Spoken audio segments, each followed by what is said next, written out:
So good morning at 7 o'clock at night. I go in about an hour. Uh, Still half asleep. A quiet piece. And this is from books from Cocaine Anonymous, which covers all just complete abstinence is the goal, right? Like no marijuana maintenance program, no, just complete abstinence from all mood and mind altering drugs. And I get to go here sometimes, not as often as I'd like, but heartfelt admission. I learned I had to face the truth and admit to myself that I could not use because the allergy I have to the mind-altering chemicals does not let me stop once I get started. I also learned I had a mental obsession that never lets me stay stopped. Whenever I try to stop, if I can't use because of my body and I can't not use because of my mind, then I know I'm truly powerless over cocaine and all other mind-altering substances. That's from a book called Hope, Faith, and Courage, page 149. Sometimes in meetings we hear that I did my step one work while I was out there using. Our personal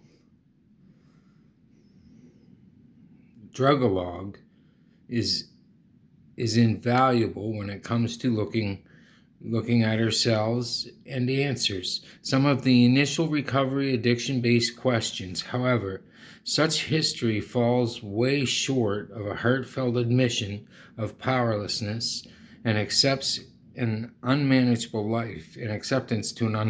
life, whether using or clean. Alcoholics Anonymous states when discussing the alcoholic, the idea that somehow, someday, he will control and enjoy his drinking is the great obsession of every abnormal drinker. I've read that many times out of that book. The persistence of this illusion is astonishing. Many pursue it into the gates of insanity or death. That's on page 30. It continues, we learned that we must fully concede to our innermost selves that we were alcoholics. When working steps 1 with my sponsor, I was asked to share my written life story. Afterwards, I was asked to make a list of 25 reasons I belonged in the program. Powerlessness and unmanageability were pretty hard to deny when they were staring up at me in a black and white on paper. The step was vital to learning the step's truth about the effects of addictive behavior and on my life. In this way, I was able to understand step 1. Understanding the obsession of addiction and the need to fully concede.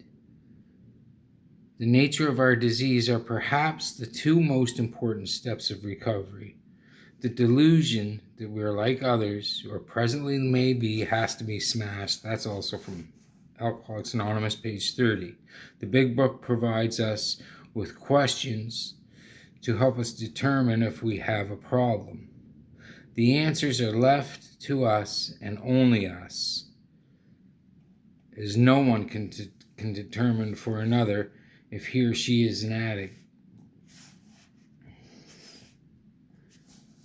So that step 1 I'm powerless over, like I grew up in AA. I mean, any 12-step group, any 12-step, it stems from the 2 co-founders of Alcoholics Anonymous. This has been 90 years of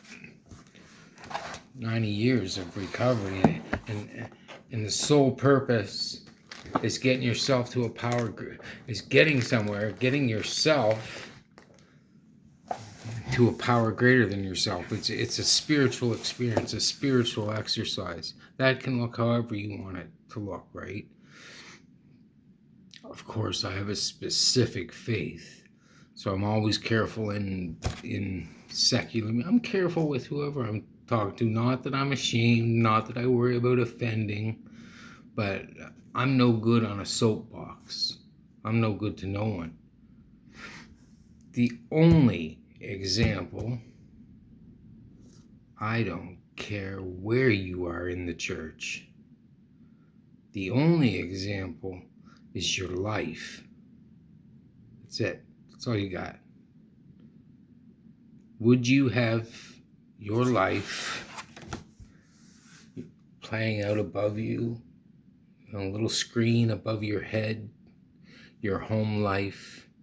How do you act at work? How do you treat strangers? When they talk about a spiritual experience, and Scripture tells me I've shed my old skin. Whoever that guy was died.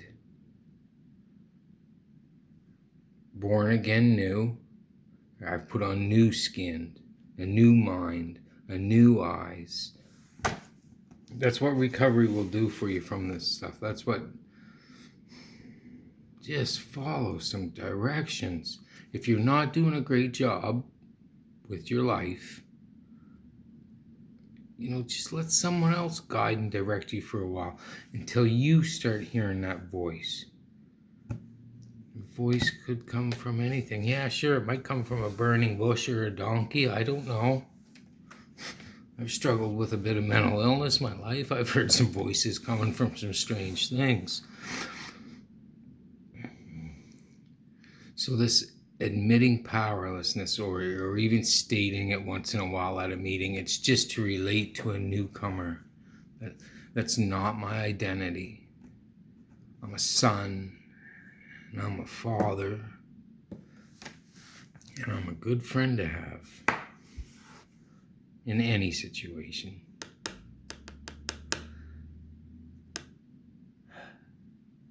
I have to go to work.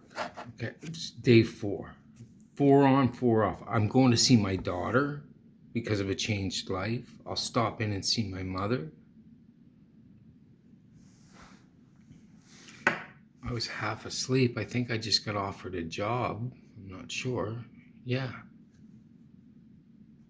Through a message. Through my life. Through watching my life. There's been people that's watched my life from the time I was 13, 14, till now. If that could play out, that's surreal. It's only God. There's no director or movie maker or book writer or no one could make this shit up if it could play out. From the age of 12 to me sitting right here.